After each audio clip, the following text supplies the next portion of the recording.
Ketika orang membayangkan industri ini, satu hal hampir selalu muncul di kepala: uang, angka besar, popularitas cepat, dan kehidupan yang terlihat menggiurkan. Tapi, benarkah semuanya dibayar mahal, atau itu hanya bagian yang terlihat dari luar? Hari ini kita akan melihat lebih dekat, bukan dari rumor, bukan dari asumsi, tapi dari realita yang jarang dibicarakan. Welcome to Lucid Noir, tempat kita memahami dunia yang sering disalahpahami dan melihat apa yang biasanya tersembunyi di balik layar. Industri hiburan sering identik dengan bayaran tinggi, dan memang benar beberapa nama besar bisa menghasilkan angka yang mengejutkan. Namun, yang jarang disadari, mereka bukan mayoritas. Seperti gunung es yang terlihat hanya sebagian kecil, di bawah permukaan ada banyak individu yang bekerja tanpa pernah mencapai angka fantastis itu. Pertanyaannya bukan lagi apakah ada yang dibayar mahal, tapi siapa yang benar-benar sampai ke sana? Tidak semua orang berada di posisi yang sama.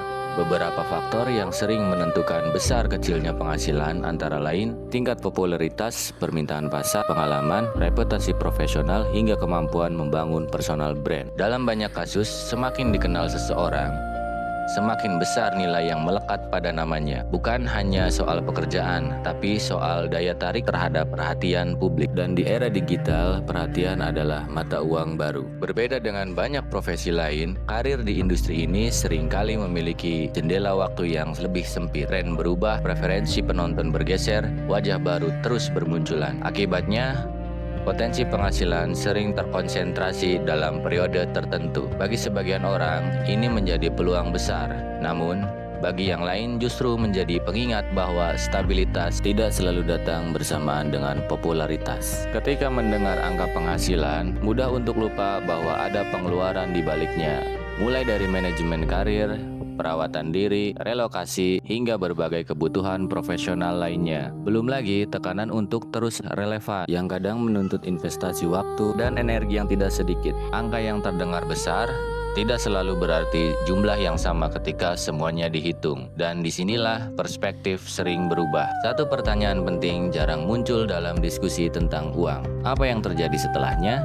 Sebagian berhasil memanfaatkan momentum, beralih ke bisnis, membangun brand pribadi, atau membuka jalan baru di industri lain. Namun, ada juga yang harus memulai kembali hampir dari awal, karena pada akhirnya penghasilan tinggi tidak selalu identik dengan keamanan jangka panjang. Perencanaan sering sekali menjadi pembeda. Uang memang bisa menjadi daya tarik, namun memahami sebuah industri hanya dari angkanya seringkali terlalu menyederhanakan kenyataan. Di balik setiap angka ada strategi, ada resiko, ada keputusan besar. Dan mungkin pertanyaan terpenting bukanlah berapa banyak yang dihasilkan, melainkan apa harga yang harus dibayar untuk mencapainya.